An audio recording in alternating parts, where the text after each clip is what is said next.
I like the way they galvanized his character in all his. He's a superior fighter.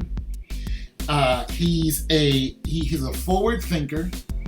And his forward thinking is what got him killed. If you hear what Thorn said, we killed him because he gave all the land to our enemy.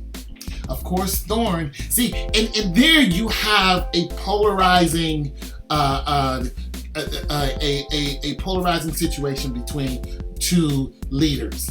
There it is, right there. Jon was like, "Look, they're going to be our enemy.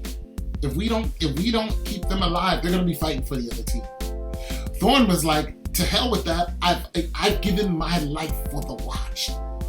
See, Thorn is such a narrow-minded soldier, and the rest of the officers that killed him, including the little dude. They're such narrow-minded thinkers, and they have such hatred that they can't. They really couldn't fathom just their racism against another clan or against just anyone outside of the wall, on the other side of the wall. Wildlings, just you're a wildling, that's just that. We don't care, we hate you, we kill you. This is what we've been doing. See, tradition is what killed Jon Snow. Thorn said it best. He was like, hey, he did what no other Lord Commander did. But see, here's the thing about that. When the long night comes, for one, the long night is not one night. It lasts like 10 years. I mean, it's a long time.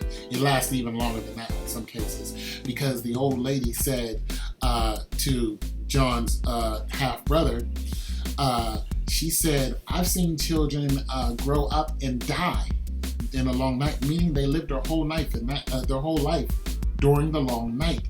So we know it's longer than 10 years. But she said the last one lasted for 10 years. So we don't know how long the long night is going to be. We just know what happens during the long night. Okay? So, Jon, you know, I just, like I said, I'm going to miss him being Jon. I'm going to miss his reasoning. I'm going to miss his purpose. But I'm excited to see what else they're going to do with him. Let me move on so I can end this video. I'm just going to say this. We know she's going to grow up to be a badass, Jon's sister. We know she's going to grow up to be a badass. I forgot her name. But right now, what they're doing with her and the many-faced god and all this, it's boring to me. I mean, the fight scene was okay, even though she really didn't kick ass.